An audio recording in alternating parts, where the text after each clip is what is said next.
J'aimerais qu'on puisse partager un autre message que j'ai reçu de la part de notre Seigneur Jésus.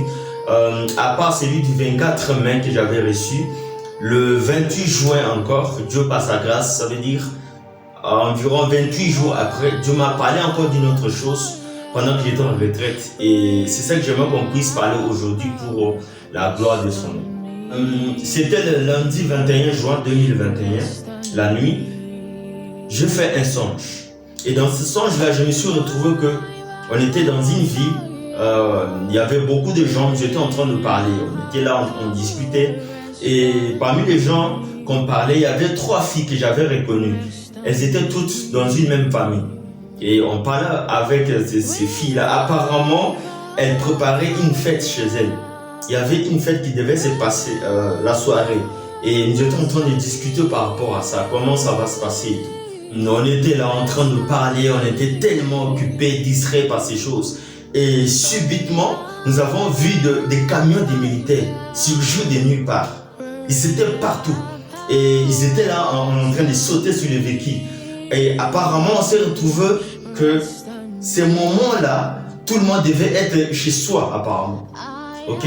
Et ces militaires-là étaient venus de s'assurer que tout le monde puisse être à la maison. C'était comme une espèce de couvre-feu. Mais nous, on s'est retrouvés dehors en train de parler. Et là, directement, on s'est levé, on a commencé à fuir. Et ces militaires-là, ils commençaient à nous poursuivre. Ils étaient là derrière nous en train de courir et nous étions en train de courir partout. Alors, pendant que nous étions en train de courir par-ci, par-là, j'ai l'impression comme si on ne pouvait pas s'échapper à ces militaires-là. Parce qu'ils étaient tout le temps derrière nous, partout où on allait. On courait, c'était terrible. Et pendant que j'étais en train de courir, j'ai eu une pensée par rapport à ces 3 filles-là qu'on était en train de parler. Je me suis dit, mais qu'est-ce qui va se passer pour elles? Je commence à m'inquiéter. Et pendant que je pensais à elles, je vois les 3 filles en train de passer. Elles étaient là, elles n'imaginaient même pas ce qui s'est passé. Ils étaient là en train de parler, tout excités pour rentrer faire la fête à la maison. Je me suis dit, mais Seigneur, qu'est-ce qui va se passer pour elles? Est-ce qu'il n'y a pas quelqu'un qui peut les avertir qu'il y a des militaires qui sont partout, il y a des soldats qui sont là? Est-ce qu'il n'y a pas quelqu'un qui peut les avertir? Alors j'étais vraiment mort d'inquiétude. Pendant qu'on fuyait, on entrait dans des maisons d'autrui. On pouvait entrer dans des maisons et à chaque fois qu'on entrait dans des maisons, les propriétaires nous disaient non, vous ne pouvez pas entrer chez moi, vous ne pouvez pas entrer chez moi. Alors on nous chassait et puis on allait de maison à maison. Donc il y avait pas d'endroit où on pouvait se cacher par rapport à ces militaires-là. Et il n'y avait pas d'espoir. Et moi, je savais que c'était fini pour nous. Là, on devait se faire capturer par ces militaires. Pendant que nous étions en train de fouiller avec des militaires derrière nous, c'est là que le songe s'est arrêté. Alors, pendant que le songe s'est arrêté, c'est comme s'il y a eu une transition. À l'arrêt du songe, jusqu'à ce que je puisse revenir dans ma conscience, que je puisse revenir en moi. C'est comme s'il y a eu quelques secondes. Il y a eu une transition. Alors, et dans cette transition-là, il se passe quelque chose. C'est comme si je voyais au coin d'une avenue, il y avait des tourbillons qui venaient. C'était encore toute petite, mais plus ça avançait vers moi, ça grandissait. C'était un fort vent qui tournait comme ça. Et lorsque le vent m'a atteint, et directement cette voie-là, c'est comme si le vent s'est transformé en une parole. C'est un peu difficile à expliquer, mais c'est quelque chose comme ça. Ce vent-là qui m'a accueilli directement, j'ai entendu une parole. J'ai entendu une voix dans cette tourbillon en train de me parler. Et là, j'entends clairement la personne me dit, ça sera pareil les jours de l'enlèvement. C'est tout ce que j'ai entendu. Ça sera pareil les jours de l'enlèvement. Et là, directement, je reviens en moi. Et j'étais tellement paniqué.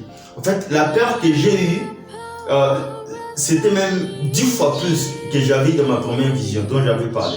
C'était terrible, j'avais encore plus peur des militaires, de la manière dont on fouillait, c'était extraordinaire.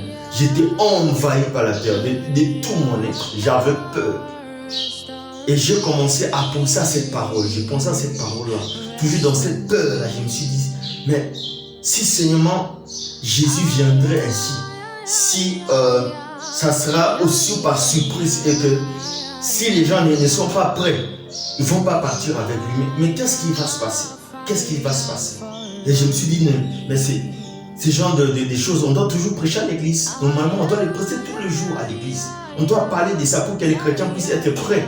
En fait, ces jours-là, personne ne puisse rester. J'ai dit, c'est le message qu'on doit parler tous les jours à l'église. Et bien aimés frères et sœurs, pour la toute première fois, je fais la prière que Jésus nous avait recommandée dans Matthieu 9, le verset 37 à 38, où notre Seigneur il dit que la moisson est grande, mais il y a peu d'ouvriers. Priez donc les maîtres de la moisson, en fait qu'ils puissent envoyer des ouvriers de la moisson. Et là, je commençais à prier avec toute ma force, avec peine, avec douleur que j'avais. J'ai dit, Seigneur, je te prie, que dans cette génération, que tu puisses envoyer une armée d'ouvriers, que tu puisses envoyer une génération de serviteurs qui vont parler du message du temps de la fin. Que Seigneur, que tu puisses déployer, que tu puisses envoyer un vent nouveau, des serviteurs qui viendront avec la parole, avec la saine doctrine, de nous parler de ton retour imminent pendant ce temps. J'ai commencé à supplier le Seigneur. J'ai dit, Seigneur, déploie des serviteurs qui vont nous parler sans cesse, jour et nuit, de ton retour. J'ai dit, Seigneur, fais. Et j'ai commencé à prier, j'ai commencé à supplier le Seigneur. Pour ceux qui ne seront pas prêts, il n'y aura aucune issue. Il n'y en aura pas. Il n'y en aura pas. En fait, ce message ici est destiné pour les vivants, ceux qui sont vivants. Parce que ceux qui sont morts, il n'y a aucune chance. Okay? D'ailleurs, Dieu n'est pas un Dieu des morts.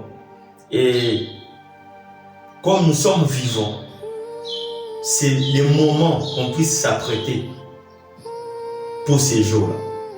Bien-aimés, l'avenir de Jésus n'a jamais été aussi proche comme dans ces temps-ci que nous retrouvons. En fait, Jésus est tellement dans la porte qu'on ne peut même pas imaginer. Alors, nous devons tous les jours nous préparer à ça, à sa venue.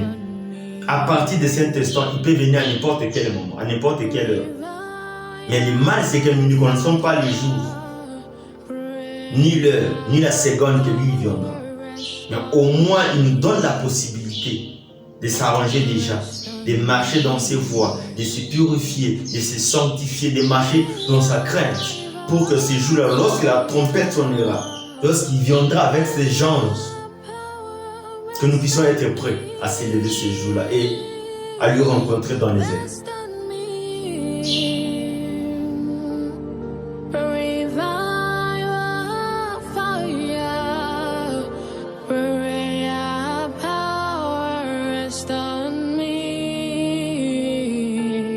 Rest on me.